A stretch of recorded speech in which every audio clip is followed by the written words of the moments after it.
बाबा की एक बच्ची ने क्वेश्चन किया है, प्रश्न है उसका, मृत्यु के बाद शरीर को मेडिकल को दान कर देना चाहिए या अग्नि को दे देना चाहिए या जमीन में समाधि दे देना चाहिए। प्रश्न बहुत अच्छा है। मृत्यु के बाद शरीर का कोई अस्तित्व नहीं रह जाता, यह सत्य है, परंतु मृत्यु के बाद शरीर अंग भंग हो करके संस्कार किया जाए तो वो भी ठीक नहीं माना जाता।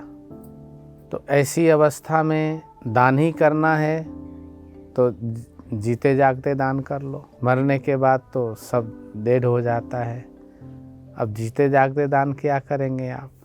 बाबा से किसी ने पूछा, बाबा ने कहा, बच्चा नेत्रदान किसको कहते हैं? किसी दूसरे को नेत्र दे देना।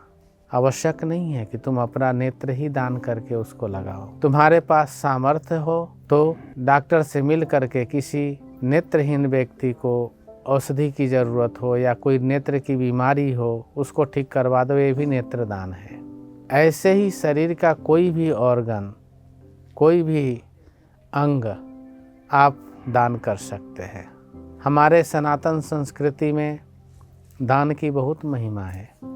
पहले भी लोग दान करते रहे हैं। हमारे परम महान ऋषि दधीची ऋषि, जिन्होंने अपने अस्थि को दान किया, शास्त्रों में ऐसा वर्णन है। उन्होंने बोला कि जब मैं समाधिस्थ हो जाऊं, मेरा शरीर प्राण दोनों अलग हो जाएं, मैं ब्रह्मलीन हो जाऊंगा, तो मेरे शरीर को ले जाना, इसमें से मांस मज्जे को अलग करके अस्थि को ले जा करके विश्वकर्मा से वज्र बनवा लेना, उसे इंद्र को दे करके वृत्रासुर का उद्धार कर देना। तो शरीर दान करने का विधान है, संपूर्ण शरीर दान किया जा सकता है, लेकिन ज्ञान पूर्वक, अज्ञान पूर्वक नहीं। आप थोड़ा भजन चिंतन करके अपने को दृढ़ कर लीजिए और एक ज्ञानी की तरह ईश्वर को प्राप्त हो जाइए और आपका शरीर किसी के काम आ जाए तो वो उत्तम है, क्योंकि हर जीव जंतु का कुछ न कुछ अंग काम आ जाता है। सुंदर सुंदर पक्षी हैं, उनके पंख उठा के लोग घर में लगा लेते हैं, गमले में लगा लेते हैं, कुछ तो माथे में भी लगा लेते हैं। यहाँ तक कि भगवान श्री कृष्ण ने भी सिर पे लगाया है मयूर पंख। हमारी जितनी भी पशु प्रजाति हैं उनके चमड़े भी काम आ जाते हैं, हड्डी काम आ जाता है, मांस भी कोई ना कोई खा लेता है, कीड़े मकोड़े ही खा ले।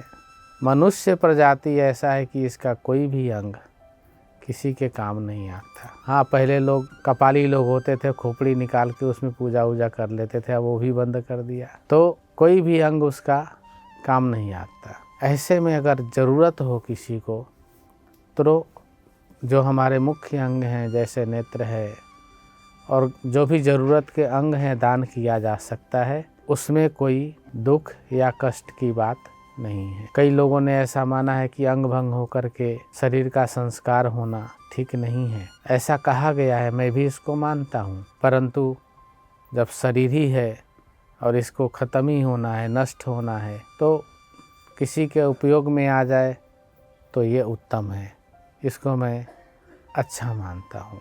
परोपकाराय पुण्याय पापाय परपीडनम, ये अति उत्तम और पुण्य का कार्य है कि तुम्हारे द्वारा कोई और देख ले, सुन ले, बोल ले, थोड़ा जीवन जी ले।